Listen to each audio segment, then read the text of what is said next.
Welcome है आपका फिर एक नई वीडियो के साथ। मैं आज आपको करवाने जा रही हूँ श्री कृष्ण का अर्जुन को उपदेश, जो कि श्रीमद् भगवद गीता के 3य अध्याय से लिया गया है। श्रीमद् भगवद गीता जो महाभारत के 18 पर्वों में से जो 20वां पर्व है वहां से अवतरित है। अब अगर आपसे पूछा जाए कि श्रीमद् भगवद गीता कहाँ से ली गई है, तो महाभारत के 20वें पर्व से श्रीमद् भगवद गीता की कथा वस्तु ली गई है। अगर बात करें कि जो श्रीमद् भगवद गीता थी उसके रचयिता कौन है, तो कौन है? वेद व्यास जी हैं। श्रीमद् भगवद गीता 700 श्लोकों में बंधी हुई है और 18 अध्याय है। पूरे ही श्रीमद् भगवद गीता में आत्मा के विषय में, कर्म के विषय में बताया गया है, सांख्य योग के विषय में बताया गया है। और जो आपके अध्याय में लगा हुआ वो क्या है? श्रीमद् भगवद गीता का 2य अध्याय, और जिसका नाम है सांख्य योग। तो आज का जो हमारा विषय है वो क्या है? श्री कृष्ण का अर्जुन को उपदेश देना। जब भगवान श्री कृष्ण और अर्जुन युद्ध के मैदान में थे तो अर्जुन अपने सामने अपने भाई बंधुओं को देखकर युद्ध से विमुख हो जाता है कि कैसे मैं अपने भाई बंधुओं को मृत्यु के स्थान पर पहुंचाऊं या कैसे इनके ऊपर वार करूं, तो वो युद्ध से विमुख हो जाता है। तब भगवान श्री कृष्ण अर्जुन को उपदेश देते हैं। फर्स्ट में क्या कहते हैं कि क्षत्रिय का धर्म है कर्तव्य। भगवान श्री कृष्ण अर्जुन को समझाते हैं कि क्षत्रिय का कर्तव्य होता है धर्म युद्ध करना। देखो, तुमने अपने भाई को से अपना राज्य मांगा और उन्होंने तुम्हें राज्य नहीं दिया, तो धर्म के लिए या अपने राज्य की प्राप्ति के लिए अगर तुम युद्ध करते हो तो वो तुम्हारा धर्म भी है और तुम्हारा अधिकार भी है, और तुम्हें अपने अधिकार से कभी विमुख नहीं होना चाहिए। अपने धर्म के अनुसार कार्य करने में तुम्हें भयभीत नहीं होना चाहिए।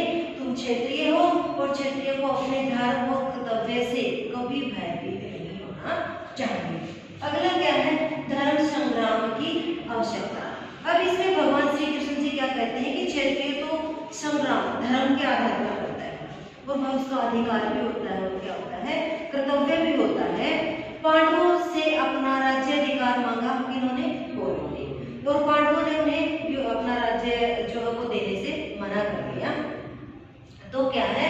कौरवों को एक ऐसा स्वर्ग का स्थान मिला है कि उन्होंने तो युद्ध करने की बात रखी ही नहीं। जब उनको उनका राज्य नहीं मिला तो उन्होंने युद्ध की बातें कही ही नहीं। तब भगवान श्री कृष्ण कहते हैं कि तुम तो अपना राज्य ले रहे हो, तुम धर्म की बात कर रहे हो, और तुम अगर धर्मयुक्त संग्राम भी नहीं करोगे तो तुम्हें पाप लगेगा, प्रजा से तरह तरह की बातें सुनने को मिलेगी, तुम्हें अपयश मिलेगा और तुम्हें धर्म के विरुद्ध आचरण भी नहीं करना चाहिए। अगर तुम ऐसा करते हो तो तुम्हें क्या होगा? पाप लगेगा। कहा भी गया है कि पापम अवाप्स्यसि, तुम्हें पाप प्राप्त होगा। अगर तुम धर्म के अनुसार युद्ध नहीं करोगे तो तुम्हें पाप की प्राप्ति होगी। अगला क्या है? कर्तव्यहीनता में दोष। अब यहाँ भगवान श्री कृष्ण जी क्या कहते हैं कि जो मानव अपने कर्तव्य और धर्म का पालन नहीं करता है, क्या करता है? उसको समाज में निर्दयी माना जाता है, चारों ओर उसको अपयश मिलता है, कोई उस पर विश्वास नहीं करता है। श्री कृष्ण अर्जुन को समझाता है कि जब तुम युद्ध करने के लिए अपने कर्तव्य से विमुख हो जाओगे तो जो तेरा सम्मान है, जो तुम्हें चहुमुखी विकास प्राप्त करता वो तुम्हें नहीं मिलेगा। इसलिए तुम्हें युद्ध करने के लिए तैयार हो जाना चाहिए। अगर तुम युद्ध नहीं करोगे तो तुम्हें नपुंसक कहकर कायर कहा जाएगा समाज में। इसलिए उठो, तुम्हारे लिए युद्ध करना ही उचित है। अंतिम जो पॉइंट है युद्ध की अनिवार्यता। मैम इसमें क्या कहते हैं कि श्री कृष्ण अर्जुन को युद्ध करने के लिए अनिवार्य बताते हुए अब जो अंतिम पॉइंट है युद्ध की अनिवार्यता, जो अंतिम पॉइंट है युद्ध की अनिवार्य, इसमें श्री कृष्ण अर्जुन को युद्ध करना अनिवार्य बताते हैं और क्या कहते हैं कि तुम क्षत्रिय हो, तुम्हें युद्ध करना चाहिए।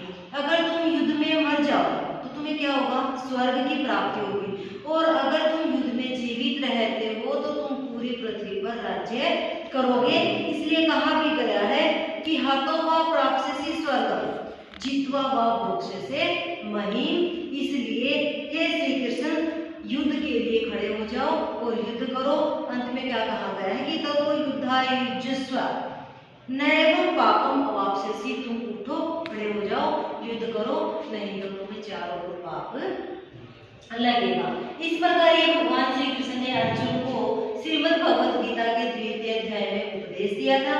मैंने बहुत ही शॉर्ट टाइम में आपको ये समझाने का प्रयास किया है। आप इसको 2-3 बार पढ़ेंगे, ज्यादा से ज्यादा लाइक भी